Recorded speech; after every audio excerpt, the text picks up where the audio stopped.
hadirin hadirat Bapak Ibu yang dirahmati Allah, Assalamualaikum warahmatullahi wabarakatuh. Waalaikumsalam warahmatullahi wabarakatuh.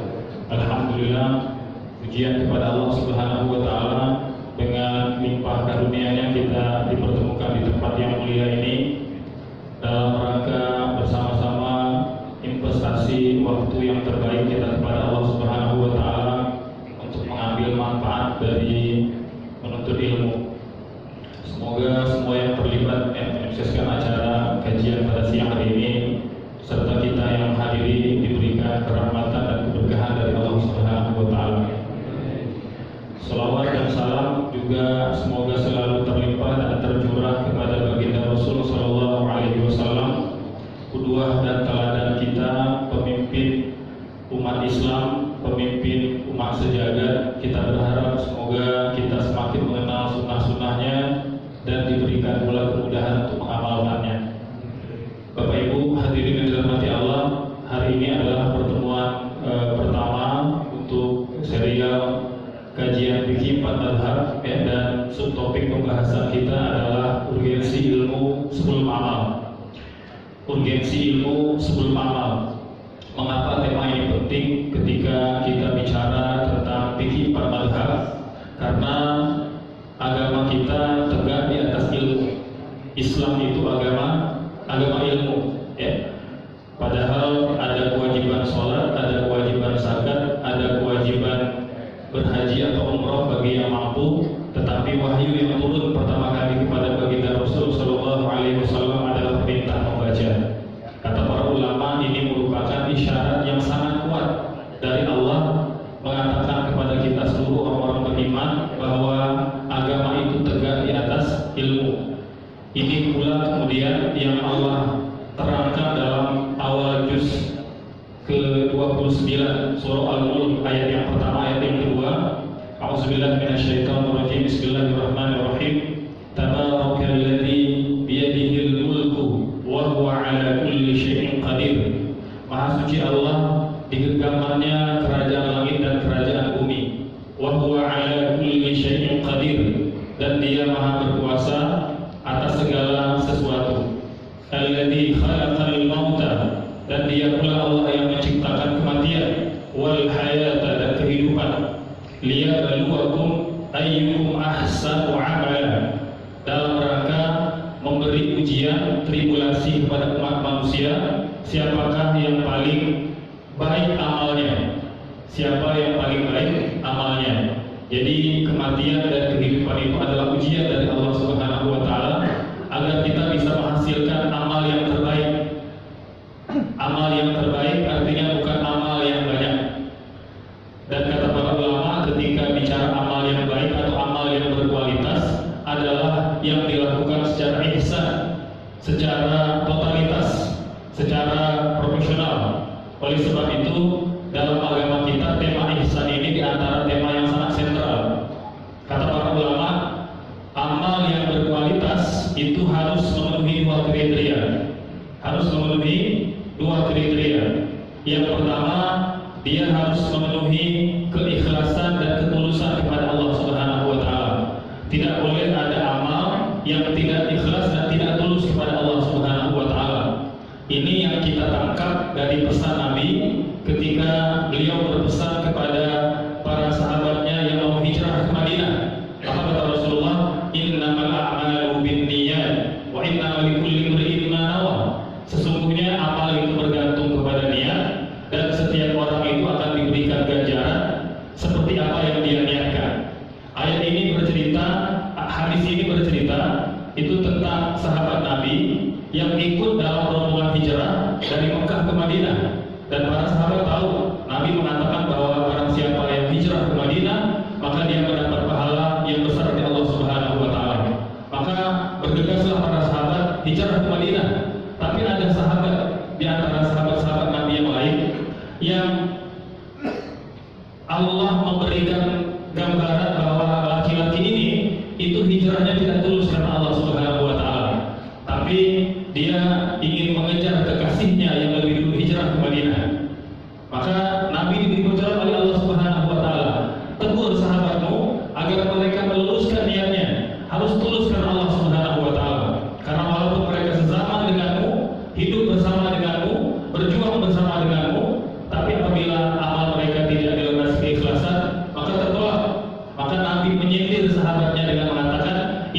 a'malu binniyat wa innamal likulli imri'in ma nawa.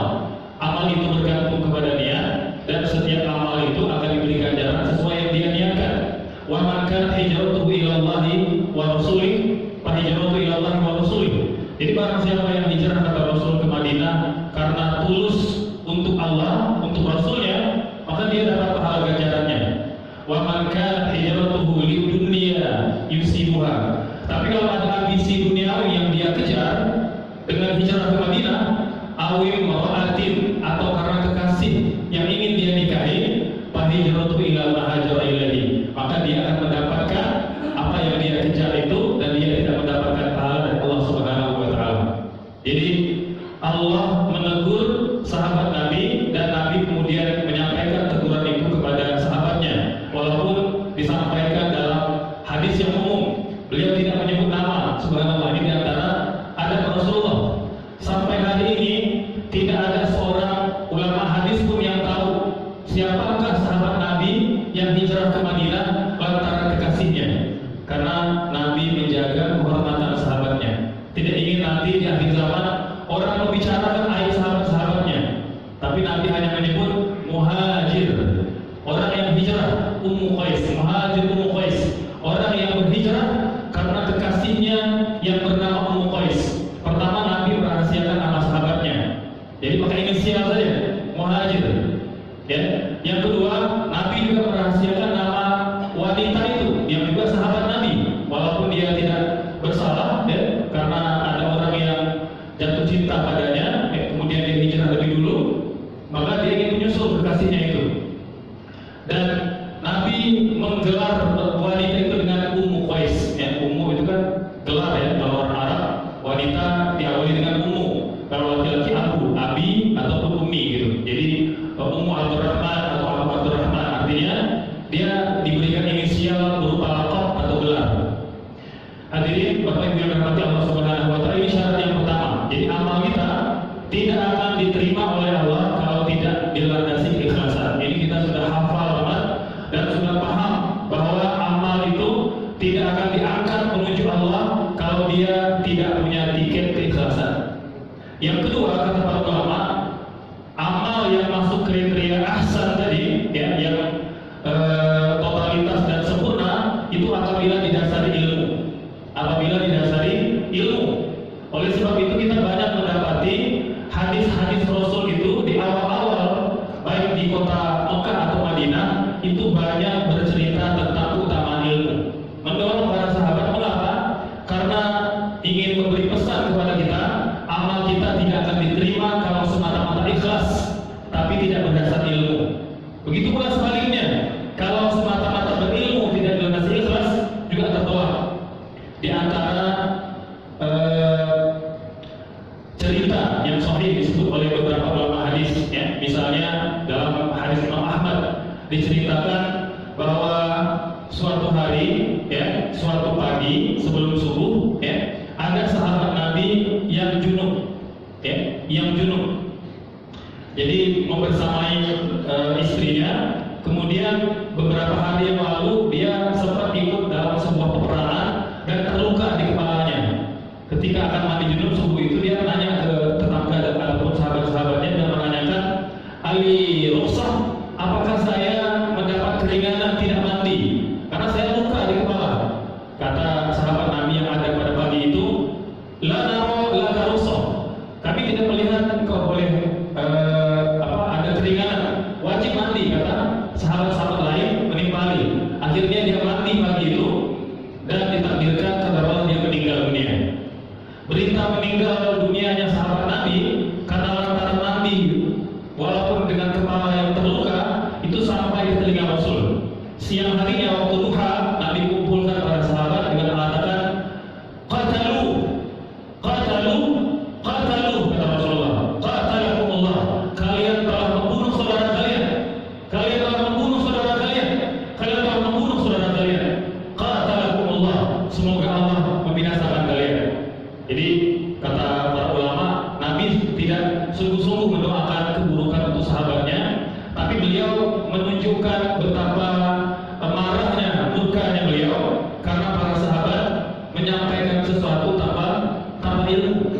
Jadi mereka mulia, mereka luar biasa kontribusi dan peran terhadap dakwah Rasul, tetapi mereka tidak masuk, mereka tidak terjaga seperti Rasul dari dosa. Artinya mereka mungkin berbuat kesalahan, dan dari cerita ini kita belajar bahwa sahabat Nabi saja yang hidup bersama dengan Nabi, ya, yang melihat bagaimana Islam dilaksanakan, diamalkan dengan mata kepala mereka sendiri, itu ternyata masih ada peluang melakukan kesalahan. Jadi Bapak Ibu yang dirahmati Allah, kata Rasul, sifaul ain as-su'al. Mengapa mereka tidak bertanya? Bukankah obat jahil itu atau obat tidak tahu itu bertanya? Makanya dalam Al-Quran Allah mengatakan, fas'alu ahla dzikri in kuntum la ta'lamun. Tanyalah orang berilmu kalau kalian tidak tahu. Kemudian Bapak Ibu yang dirahmati Allah Subhanahu wa taala, cerita yang kedua diceritakan cukup panjang oleh Imam Bukhari dalam hadis beliau dan disyarah oleh banyak ulama, di antara Syekh Ibnu Hajar dalam Fathul Bari, kemudian juga oleh Syekh Al-Aini dalam Umdatul Qari. Ini dua syarah Sahih Bukhari. Itu beliau menceritakan bahwa suatu hari ada sahabat Nabi yang sedang sholat. Dia sholat sendirian karena terlambat sholat, sholat di Masjid Nabawi. Dia tidak mengetahui Nabi ada di sebelah belakang, sedang memperhatikan dia sholat. Diperhatikan sahabat itu sholat dari mulai berdiri takbiratul ihram, kemudian sampai salam. Nabi perhatikan. Begitu dia salam, dia mau keluar, melihat Nabi ada di pintu, maka dia langsung bersalaman dengan Rasulullah. Kemudian Rasul langsung berkata kepadanya, ya rajul, irji fasalli fa innaka lam tusalli. Tolong ulangi lagi sholatmu karena engkau belum sholat. Allahu Akbar. Bapak Ibu, sahabat Nabi yang setiap hari melihat Nabi sholat itu ternyata sangat mungkin melakukan kesalahan, dan mungkin Allah mentakdirkan itu agar kita belajar bahwa tidak ada istilah senioritas dalam beragama ataupun dalam berilmu. Semuanya perlu belajar, perlu mengulang.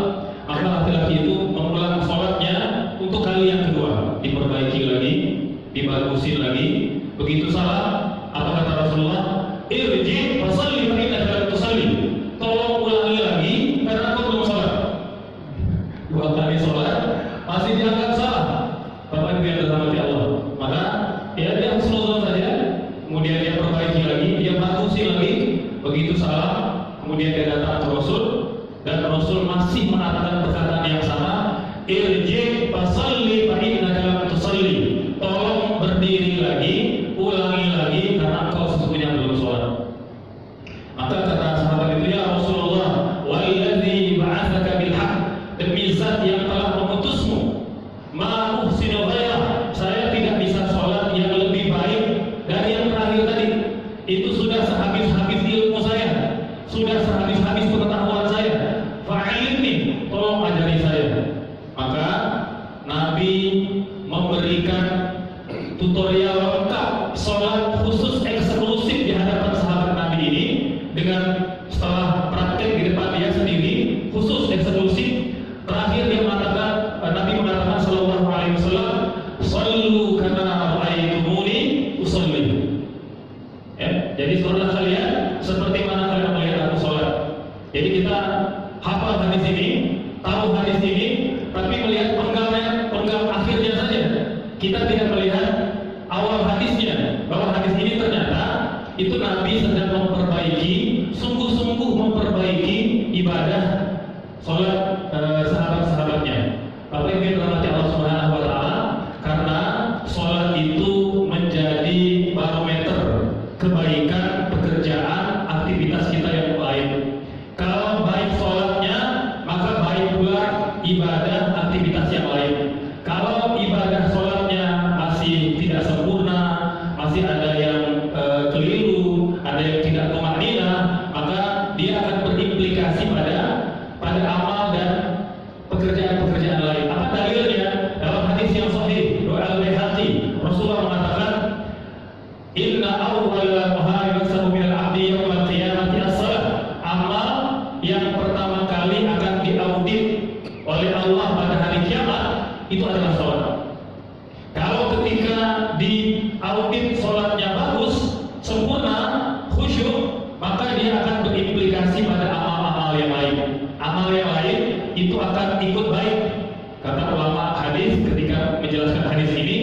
juga bisa berarti dia akan meringankan hisab ataupun audit amal yang lain. Kalau ketika dicek sholatnya bagus, sempurna, khusyuk, maka Allah akan ringankan ketika mengaudit amal-amal yang lain. Maka Bapak Ibu yang dirahmati Allah Subhanahu wa taala, ini diantara isyarat mengapa Rasul itu sangat sungguh-sungguh memperbaiki ibadah sholat sahabatnya.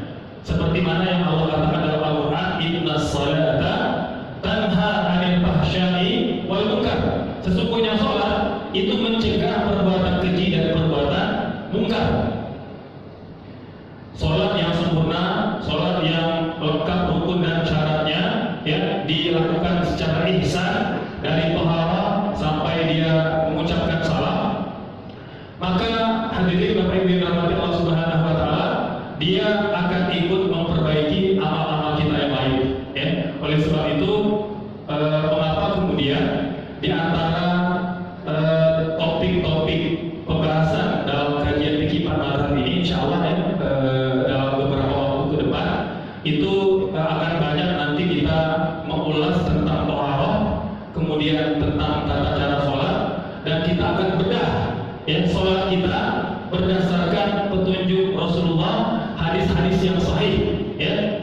Jadi kita akan lihat bagaimana praktek dan tutorialnya. Apakah satu jenis saja, atau ada beberapa versi, atau ada beberapa pemahaman, ya.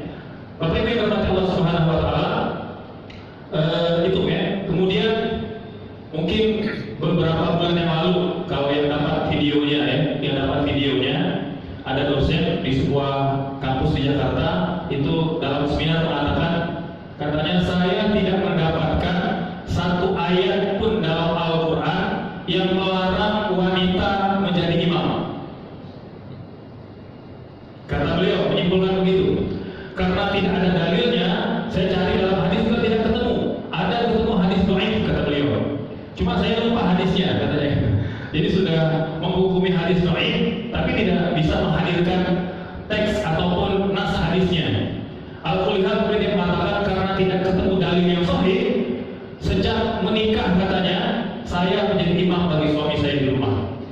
Kata beliau, dia menjadi imam sholat bagi suaminya. Bahkan katanya dia menjadi imam di kampus tempat dia belajar dulu ketika tarawih Ramadan. Dia menjadi imam sholat tarawih sepanjang Ramadan. Klaimnya begitu. Walau alam apakah betul atau tidak. Maka Bapak Ibu yang dirahmati Allah, ini di antara fenomena bahwa kejahilan itu memang sudah mulai banyak terjadi di kalangan umat Islam. Maka betul kata Rasulullah, Allah tidak mengangkat ilmu dari suatu umat melainkan dengan kematian para ulama, sehingga lam yabqa fi alimun fattakhadhan nasu ru'usan juhala. Ketika tidak lagi tersisa orang-orang yang saleh, orang-orang yang berilmu, maka yang sisa itu orang jahil. Masuk ilmu atau bighairi ilmin. Ketika ditanya, dia menjawab tanpa ilmu. Fadallu wa adallu, maka dia sesat dan menyesatkan. Kita lihat pada hari ini, ya. Apalagi misalnya di Jawa Barat, kata Pak Kiai Miftah Farid, setiap bulan itu selalu ada nabi baru di Jawa Barat. Ya, entah di provinsi mana, setiap bulan pasti ada. Ya, jadi luar biasa Jawa Barat itu determinasinya luar biasa. Tidak hanya kreatif di bidang seni budaya, tapi juga di bidang agama.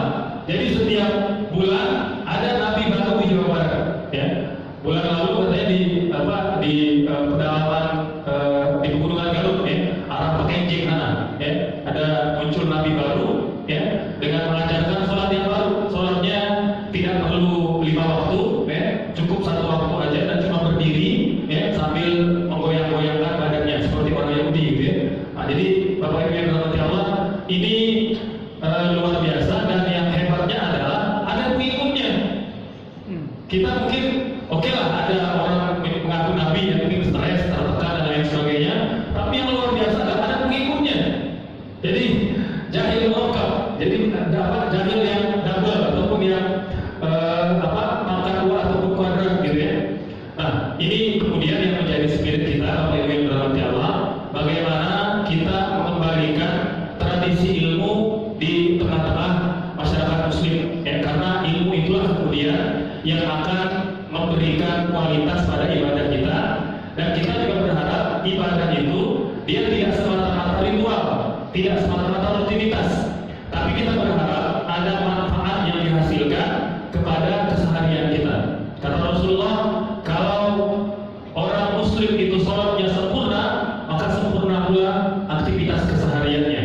Jadi kalau kita melihat ada orang bekerja tidak optimal, tidak totalitas, ya, kemudian tidak amanah dan lain-lain, berarti ada yang salah pada sholatnya. Ada yang salah pada sholatnya. Walaupun dia sudah sholat 20 tahun, 30 tahun, waspada Bapak Ibu, sebagai introspeksi kita, sebagai muhasabah. Dalam hadis yang sahih riwayat Imam At-Tirmidzi, Rasulullah bersabda, "Innar rajula la yusalli 60 sana ma tuqbila lahu shalah." Ada laki-laki, kata Rasulullah, yang sholat 60 tahun dan tidak satu sholat pun yang diterima oleh Allah Subhanahu wa taala. Hadis yang sahih sebagai muhasabah kita bahwa ternyata kita yang sudah sholat 20 tahun, 40 tahun, 60 tahun itu perlu waspada, perlu introspeksi. Sudah benarkah sholat yang saya lakukan selama ini? Karena kalau dia tidak sempurna maka dia tertolak. Kata Rasul menjelaskan di antara sebab mengapa laki-laki tidak diterima sholatnya, la'allahu yuhsinur ruku' wa la yuhsinus sujud. Boleh saja rukuknya sempurna tapi sujudnya tidak sempurna, atau sebaliknya kata Rasulullah, sujudnya sempurna, rukuknya tidak sempurna. Oleh sebab itu memang perlu sekali, mungkin sekali kemudian kita upgrade dan mengupdate ilmu tentang sholat kita.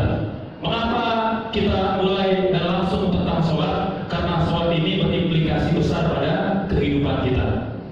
Hadirin yang dirahmati Allah Subhanahu wa taala, dan tentunya orang yang berilmu itu banyak keutamaan. Kata Rasulullah, badlul alim, dalam hadis Imam Muslim, ya, badlul alim al-alim kafadli al-adnakum.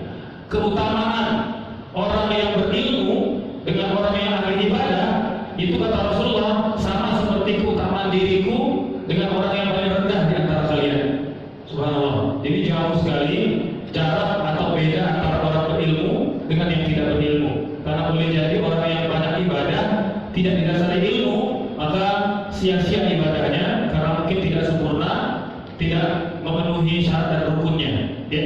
Yang kedua, Nabi juga mengatakan bahwa di antara keutamaan orang yang berilmu adalah mereka senantiasa didoakan oleh seluruh makhluk yang ada di langit dan di bumi, termasuk yang di laut. Hatal hutu fil bahar, kata Rasulullah, sampai ikan paus di lautan itu mendoakan orang-orang yang berilmu dan menuntut ilmu, gitu. Ya. Jadi ini menjadi penting untuk kita renungi bersama bagaimana kemudian kita mengilmui amal-amal kita dan mengamalkan ilmu kita. Hadirin Bapak Ibu yang dirahmati Allah Subhanahu wa taala, poin berikutnya adalah yang tidak kalah penting ketika kita memahami bahwa ilmu itu mendasari amal, ya, perlu juga kita ketahui bahwa ilmu sangat banyak. Ilmu sangat banyak, umur kita terbatas. Ilmu sangat banyak, umur kita terbatas. Makanya Syekh salah seorang penulis kitab Ta'limul Muta'allim, Syekh Az-Zurjani, ya. Jadi ini beliau adalah seorang ulama dari Bukhara. Jadi masih satu kampung dengan Imam Bukhari, negara pecahan Uzbekistan, ya. Itu beliau menuliskan bahwa manusia umurnya terbatas, ilmu sangat banyak, maka tidak mungkin mereka menuntut semua ilmu. Oleh sebab itu kata beliau, perlu ada skala prioritas dalam menuntut ilmu. Ilmu apa yang perlu dipelajari lebih dulu, kata beliau? Ilmul hali. Apa itu ilmul hali, Bapak Ibu? Ilmul hali itu adalah ilmu yang memang kita perlukan saat ini, baik yang berkaitan dengan kehidupan akhirat ataupun kehidupan dunia. Kalau kita muslim, berarti kita sholat, kita puasa, kita zakat, kita haji, harus diilmui.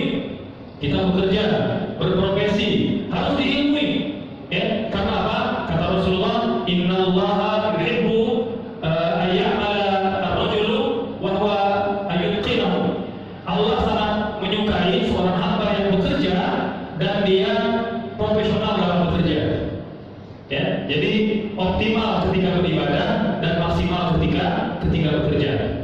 Ini poin yang penting yang terakhir, Bapak Ibu yang dirahmati Allah Subhanahu wa taala, yang tidak kalah penting ketika kita bicara ilmu adalah bahwa ternyata ilmu itu yang datang dari Rasul tidak semata-mata satu versi, tidak semata-mata satu perspektif. Ada beberapa pendapat, ada beberapa pemahaman.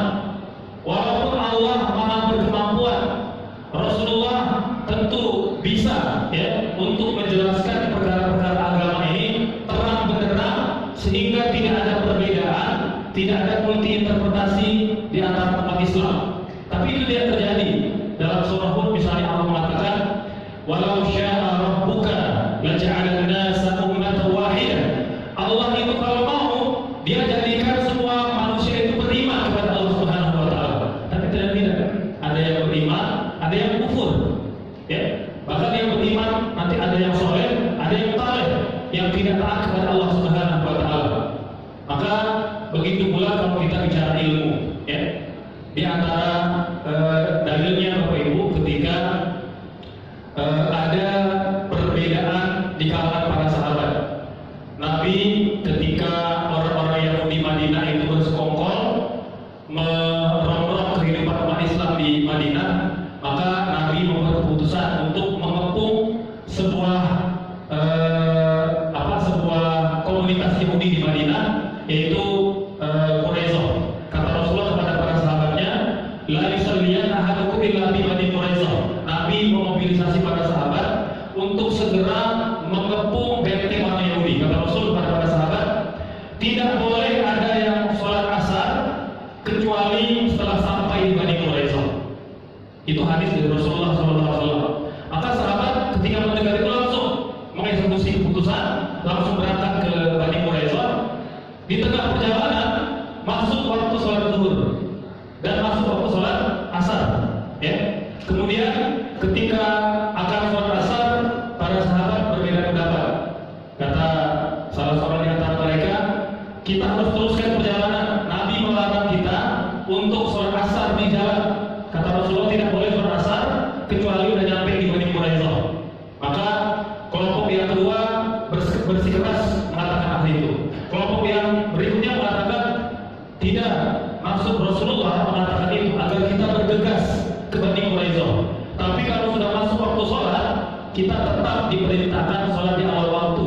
Karena Nabi pernah mengatakan di hari yang lain, kata beliau, ahabbu sholati ilallahi ala waqtiha, ahabbul a'mali ilallahi as-sholatu ala waqtiha.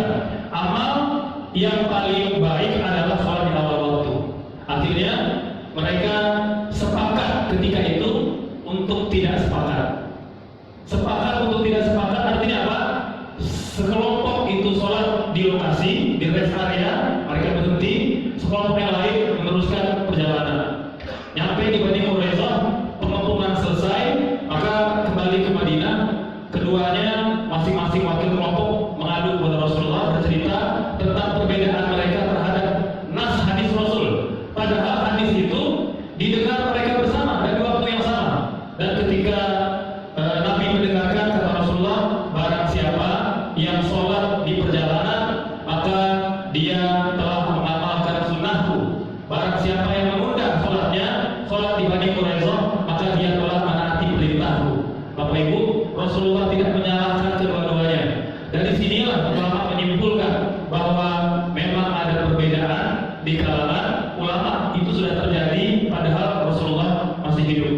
Apalagi kemudian jarak antara beliau dengan kita 1400 tahun yang lalu. Kita tidak bertutur dengan bahasa Arab, ya, bahkan banyak yang tidak paham bahasa Arab. Oleh sebab itu ada perbedaan, ya, karena ulama tidak hanya di Arab, ada di Afrika, ada di Eropa, ada di Asia tersebar, dan mereka punya pemahaman, ya, punya perspektif yang berbeda ketika menafsirkan atau memahami nas-nas hadis Rasul Shallallahu Alaihi Wasallam. Jadi ini diantara mukadimah penting terkait dengan tema urgensi ilmu sebelum amal. Ya. Sudah jam 1, kita cukup atau cukup ya? Baik, insya Allah kita akan teruskan di pertemuan akan datang. Semoga mukadimah ini memberikan gambaran dan perasaan untuk kita bisa meluangkan waktu untuk hadir bersama-sama memakmurkan rumah Allah dan